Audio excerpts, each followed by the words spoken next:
What's going on, everyone? Welcome back to YGOPD, your Yu-Gi-Oh! Professional Development, and today I am recording this a little bit in advance, but wanted to showcase something post-Age of Overlord pre the YCS Indie chaos that is going to ensue.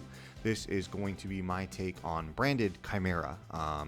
There's a couple things in here that I am not really doing that might be a little bit different, but nonetheless, I haven't played this deck in quite some time, and if you remember the first time I showcased this, I was doing Super Heavy Samurai. So the branded side, and actually the branded mechanic, is something I've never even really played before. So it gives me a chance to explore that just a little bit.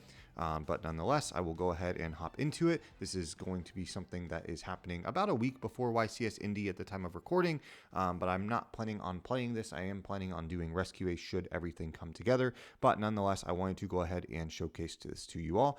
I know there's a couple requests for combo videos for both Ninjas and the Punk Tri-Brigade stuff. I will get that out to you.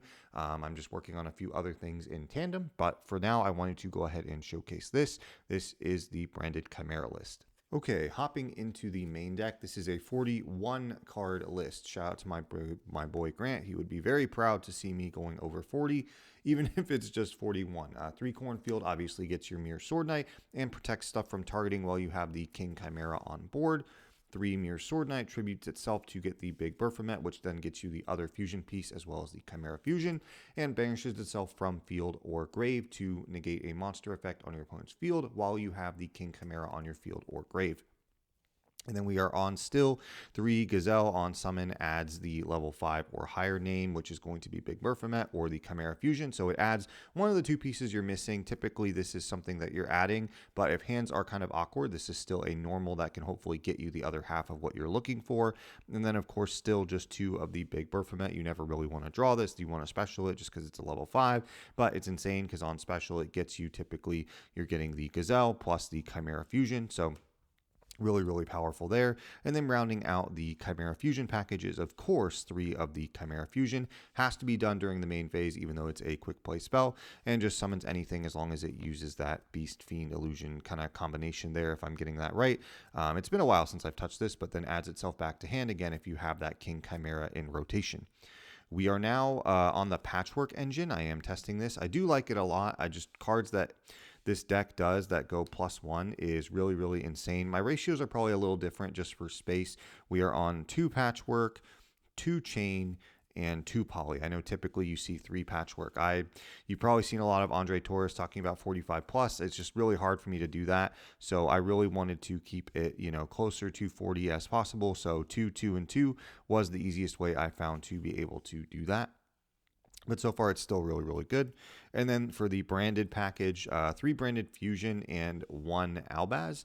We are not doing the Alubers or anything like that, again, just because of space. And this deck already has enough starters. You don't want too many redundant starters, too much that does the exact same thing. You want some variance.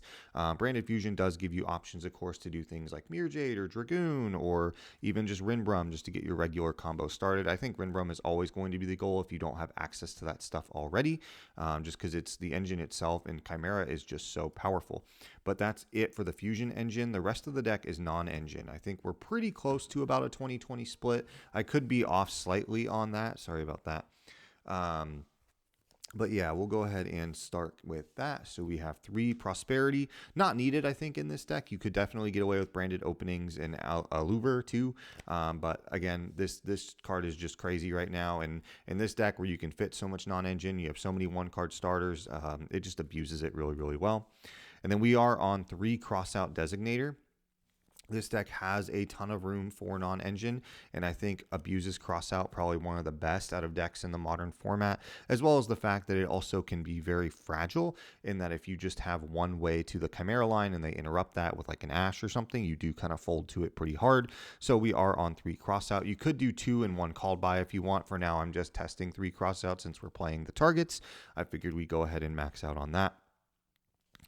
And then we are on 2 thrust and 1 talent. So you could flip-flop this if you want and do 2 talent and 1 thrust, but I think 2 and 1 is fine right now. This just, again, is a deck that can abuse it with so many powerful normal spells that you can search that are all just insane starters, combo pieces, disruption. Like, it just does everything you need. This deck just makes so good use of that kind of stuff with power spells.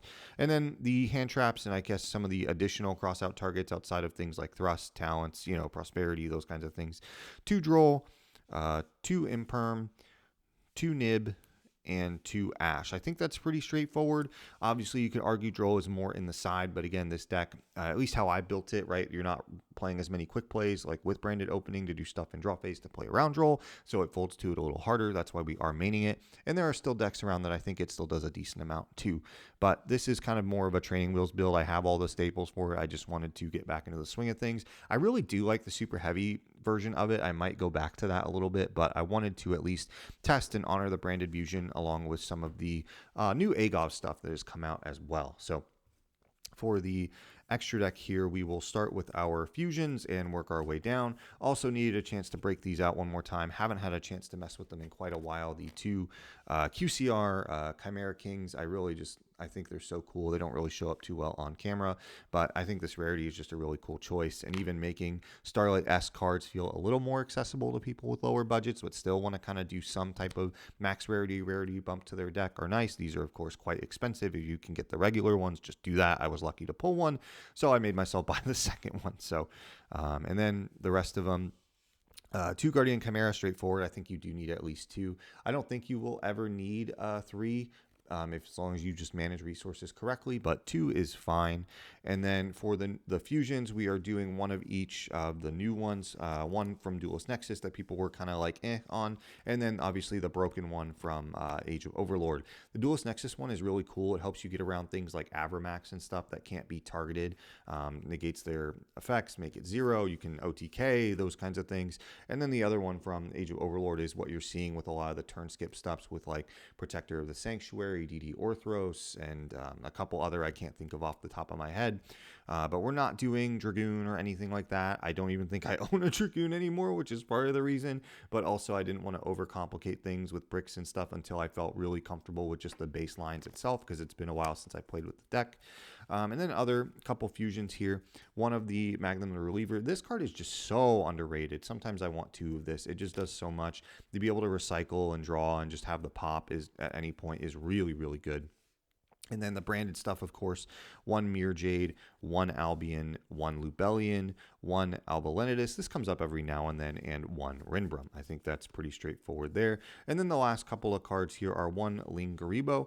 I just want to respect Ibly right now. I'm not sure how crazy it's going to be. It's kind of died off a bit because people are understanding how to do that. And with cards like Little Night Out, it's not as big a deal. But for a deck like this, where you might want to respect it a little bit depending on how bad your hand truly is. And then of course the stars of the new show in Age of Overlord, for everyone's deck generically, 1 Superstar Slayer and 1 Little Knight. Pretty crazy cards, just gives so much boost and power to pretty much any deck. This doesn't really come up as often because I think a lot of the times you can get locked, but the Little Knight on follow-up is just always really, really solid. So that's it for Branded Chimera post Age of Overlord. Let me know what you think. Let me know if you like the Dragoon package. Let me know if you have a specific turn skip you're a fan of, like it's Protector of the Sanctuary with Disturbance strategy. How are you building the deck? How are you playing it? What works for you? What doesn't? Are you at 40? Are you at 45? Let me know. But with all that said, I will see you guys at the YCS, and I'll see you there. Later.